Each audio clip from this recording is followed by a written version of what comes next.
कभी कभी जीवन में हम ऐसी स्थिति में पहुंच जाते हैं जहां पर किसी रिश्ते को बचाने के लिए अपनी पूरी ताकत लगा देते हैं। हम समझौते करते हैं, अपनी इच्छाओं का त्याग करते हैं, अपने स्वाभिमान को भी किनारे रख देते हैं। हमें लगता है कि शायद हमारे और प्रयास से रिश्ता बच जाएगा, शायद सामने वाला बदल जाएगा, शायद उसे हमारी कीमत समझ आ जाएगी। लेकिन क्या रिश्ता सिर्फ एक व्यक्ति के प्रयास से चल सकता? रिश्ता बचाकर तुम क्या ही कर लोगे जब सामने वाले का इरादा ही ना हो कि रिश्ता निभाने का। यह एक ऐसा सत्य है जिसे स्वीकार करना आसान नहीं है, लेकिन जीवन में शांति पाने के लिए इसे समझना बहुत जरूरी है। पारिवारिक जीवन को सुचारू रूप से चलाने के लिए बहुत जरूरी है। सोचिए, यदि कोई नाव नदी में चल रही है और उसे दो लोग चला रहे हैं तो वह आसानी से आगे बढ़ जाएगी। लेकिन अगर एक व्यक्ति पूरी ताकत से चप्पू चला रहा हो और दूसरा व्यक्ति नाव में छेद कर रहा हो तो क्या नाव किनारे तक पहुंच पाएगी? आप ही बताइए। कभी नहीं, बिल्कुल भी नहीं। रिश्ते भी इसी नाव की तरह होते हैं, इसी आस्था पर टिके हुए हैं और इसी तरह दो लोगों के बीच में टिके होते हैं। तो लोगों की सहभागिता से बनते हैं रिश्ते। एक व्यक्ति का प्रेम, एक व्यक्ति का त्याग और एक व्यक्ति का समर्पण किसी रिश्ते को बहुत दूर तक नहीं ले जा सकता। हम में से कई लोग रिश्ते टूटने के डर से उन्हें जबरदस्ती पकड़े रहते हैं, निभाने की कोशिश करते हैं। हमें लगता है कि अगर यह रिश्ता चला गया तो हमारा जीवन बर्बाद हो जाएगा, घर परिवार टूट जाएगा, बच्चों की जिंदगी बर्बाद हो जाएगी। लेकिन सच्चाई यही है कि जो व्यक्ति स्वयं आपके साथ नहीं रहना चाहता, उसे रोककर आप केवल अपने दुख को लंबा कर रहे हैं। एक छोटी सी कहानी से सुनिए। एक युवक एक पेड़ को रोज पानी देता था। वह उसे बहुत प्रेम करता था, लेकिन उस पेड़ की जड़ अंदर से सड़ चुकी थी। युवक हर दिन ज्यादा पानी देता गया। उसे लगता था कि शायद अधिक प्रयास से पेड़ फिर से हरा भरा हो जाएगा। लेकिन क्या हुआ? एक दिन पूरा पेड़ सूख गया। क्यों? क्योंकि समस्या पानी की नहीं थी, समस्या जड़ों की थी। ठीक इसी प्रकार कई रिश्ते में समस्या आपके प्रयासों की कमी से नहीं होती है, समस्या सामने वाले के मन की होती है। जब किसी के हृदय में आपके लिए सम्मान, प्रेम, अपनापन समाप्त हो जाए, समर्पण समाप्त हो जाए, परिवार को आगे बढ़ाने का, परिवार में सुख समृद्धि का लालसा ही न हो, तब आपके हजार प्रयास भी उसे वापस नहीं ला सकते। कई लोग कहते हैं, मैंने उसके लिए सब कुछ किया, मैंने उसे कभी दुख नहीं दिया, मैं हर परिस्थिति में उसका साथ दिया, फिर भी रिश्ता क्यों टूट गया? क्योंकि रिश्ते त्याग से नहीं, भावना से चलते हैं, आत्मीयता से चलते हैं।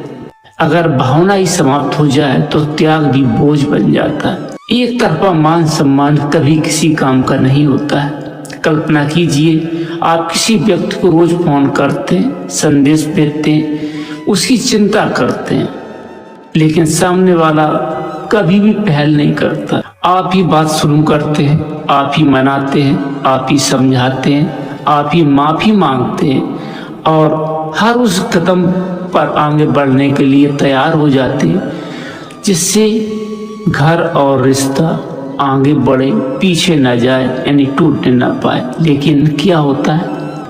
तो यह रिश्ता नहीं, एक तरफा संघर्ष है, जीवन को झेलने का संघर्ष मात्र है। ऐसे जीवन का कोई फायदा नहीं। रिश्तों में दोनों का योगदान होना चाहिए। रिश्ता कभी एक तरफा नहीं चल सकता। जहाँ सिर्फ एक व्यक्ति प्रयास कर रहा हो वहाँ प्रेम नहीं बल्कि मजबूरी जन्म ले लेती है।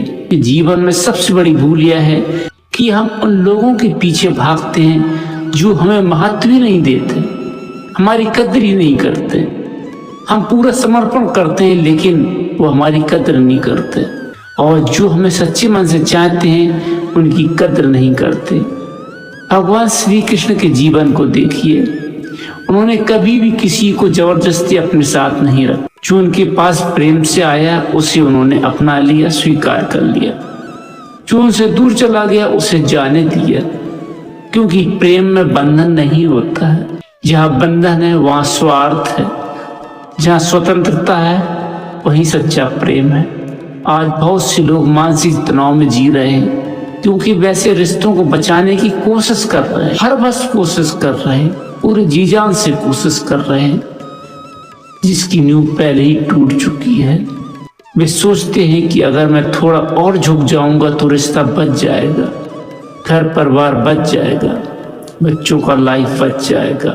नाते रिश्तेदार हंसी उड़ाने वाले होते हैं, यदि रिश्ता टूट गया तो वो भी आज साथ नहीं देंगे, इसीलिए तो वो झुकते हैं। अगर मैं थोड़ा और सह लूंगा तो सब ठीक हो जाएगा, क्या बिगड़ता है, परिवार ही तो है। लेकिन याद रखिए, जरूरत से ज्यादा झुकने वाला व्यक्ति अंत में टूट जाता है, और जब टूटता है तो उसके भीतर आत्मसम्मान भी टूट जाता है। रिश्ता बचाने से पहले यह भी देखना जरूरी है कि सामने वाला भी उन्हें बचाने का प्रयास कर रहा है, उसके मन में कुछ लालसा है। यदि उत्तर नहीं तो आपको अपने जीवन की दिशा बदलने की आवश्यकता है, क्योंकि आप जितनी देरी करेंगे उससे नुकसान ही होगा। और एक उदाहरण से समझिए, अगर आप किसी के दरवाजे को बार बार धक्का दे रहे हो और अंदर से बंद है तो क्या वह खुलेगा? आप इस सोचिए, कभी खुलेगा दरवाजा? कभी नहीं खुलेगा, क्योंकि उसे खोलने की चाबी आपके पास नहीं है। ठीक वैसे ही किसी के दिल में जगह बनाना आपके बस में नहीं है। आप अपना व्यवहार अच्छा रख सकते हैं, अपना प्रेम दे सकते हैं, अपना सम्मान दे सकते हैं, सब कुछ निछावर कर सकते हैं, लेकिन किसी को मजबूर नहीं कर सकते वह भी आपको प्रेम करे। यही सत्य है। ईश्वर सत्य कहते हैं कि हमेशा कोई भी रिश्ता होता है वो दोनों तरफ से चलता है, और अगर जल्दी ही यह स्वीकार कर लिया जाए उतनी जल्दी मन को शांति मिलती है, क्योंकि इसका दर्द और टूटने का दर्द और परिवार को बिखरने का दर्द बहुत ही गंभीर होता है। कई बार भगवान किसी व्यक्ति को हमारे जीवन से इसलिए दूर करते हैं कि क्योंकि वह हमारे लिए उचित नहीं होता है, हाल में हमको देखने में बुरा लगता है, लेकिन हम उसे पकड़ कर रखना चाहते हैं क्योंकि हम सामाजिक बंधन में बंधे हुए हैं। समाज अच्छे लोगों को कभी नहीं देखता, अच्छे लोगों की कभी परवाह नहीं करता। समाज हमेशा ऐसे लोगों की परवाह करता है जिनको कोई रिश्तों से बंधन नहीं होता है, रिश्तों से मतलब नहीं। हम ईश्वर की योजना के विरुद्ध संघर्ष करते रहते हैं रिश्ता बचाने के लिए। परिणाम क्या मिलता है? दुख, तनाव और निराशा हाथ लगती है। जबकि अगर हम उस व्यक्ति को जाने दें तो शायद जीवन में उससे कहीं बेहतर लोग और अवसर हमारा इंतजार कर रहे हैं। लेकिन परिवार बचाना भी बहुत जरूरी होता है। याद रखिए, श्री कृष्ण भगवान ने कभी भी इस प्रकार की जिज्ञासा नहीं की। वो हमेशा भक्ति में उन लीन व्यक्तियों को अपने स्थान पर जगह देते थे जो उनमें आस्था रखते थे, जो उनके प्रति समर्पित होते थे। याद रखिए, हर रिश्ता जीवन भर साथ देने के लिए नहीं आता है। कुछ रिश्ते हमें सबक सिखाने के लिए आते हैं कि इंसान कितना स्वार्थी है। कुछ हमें मजबूत बनाने के लिए आते हैं। यदि आप बहुत ही कुशल और एक अच्छे इंसान हैं तो आपकी परीक्षा लेने भी रिश्ता आता है।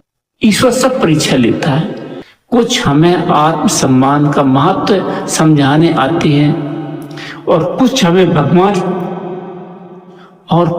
भगवान के और भी करीब ले जाते हैं, और कुछ हमें भगवान के और करीब ले जाने आते हैं। इसलिए किसी के जाने पर टूट मत जाइए। यह मत सोचिए कि आपका सब कुछ खत्म हो गया। जो व्यक्ति आपके जीवन में रहने के लिए बना है वह किसी भी परिस्थिति में आपका साथ नहीं छोड़ सकता। गरीबी हो, अमीरी हो, वो आपका हमेशा साथ देकर ही रहेगा। उसको धन दौलत की परवाह नहीं होती है, उसके अंदर आत्मीयता होती है। वो कभी परिवार को बिखरते हुए नहीं देखना चाहता है, और जो छोड़कर जाने वाला है उसे रोकने की शक्ति संसार में किसी के भी पास नहीं होती। अपने जीवन को उन लोगों के लिए मत रोकिए जो आपकी कीमत नहीं समझते, जो आपकी इज्जत नहीं करते, जो आपको समझना ही नहीं चाहते। अपनी ऊर्जा, अपना समय और अपना प्रेम उन लोगों को दीजिए जो आपकी उपस्थिति से खुश होते हैं। ईश्वर में आस्था रखिए, ईश्वर का भजन कीजिए, क्योंकि सबसे सुगम रास्ता तो वहीं से होकर जाता है। जो आपके संदेश का इंतजार करते हैं, जो आपकी चिंता करते हैं, जो आपके दुख में आपके साथ हमेशा खड़े रहते हैं, वही लोग आपके होते हैं। स्वार्थी लोग कभी आपके नहीं हो सकते, क्योंकि वही लोग आपके जीवन में वास्तविक पूंजी है। धन दौलत पूंजी नहीं होती है। अपनत्व, प्रेम और एक सही संस्कार ही सबसे बड़ी पूंजी होती है। धन दौलत तो हाथों का मैल होता है। धन दौलत की तरफ मत भागिए।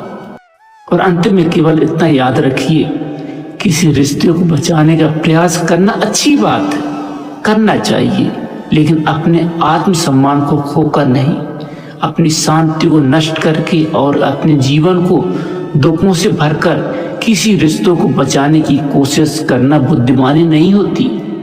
अगर सामने वाला रिश्ता निभाना ही नहीं चाहता तो उसे जाने दीजिए, उसको छोड़ दीजिए, उसको उसके रहम करम पर छोड़ दीजिए। उसको जब ठोकर लगेगी तो वह रास्ते पे आएगा। आपके एक तरफा सम्मान से वो सुधरने वाले नहीं होते हैं, क्योंकि जो हाथ छूटने के लिए बना है उसे पकड़कर रखने से केवल दर्द ही बढ़ता है, और जो साथ चलने के लिए बना है उसे कभी पकड़ने की आवश्यकता नहीं होगी। वह स्वयं आपके साथ चलता है, आपको चलाने की जरूरत नहीं होती है। वह हर कदम पे आपके साथ खड़ा होता है। यही जीवन का सत्य है। वास्तविक जीवन यही है। सच्चा साथी जीवन का वही है। यही प्रेम का सत्य है। श्री कृष्ण भगवान कहते हैं यही सच है। जीवन का परम आनंद यही है। साथ चलने वाले व्यक्ति को कभी बुलाना नहीं पड़ता है। वो हर कदम पे, हर दुख दर्द में साथ होता है। और यही श्री हित प्रेमानंद जी महाराज का दिव्य संदेश है। रिश्ता बचाकर तुम क्या ही कर लोगे जब सामने वाले का इरादा ही ना हो रिश्ता निभाने का।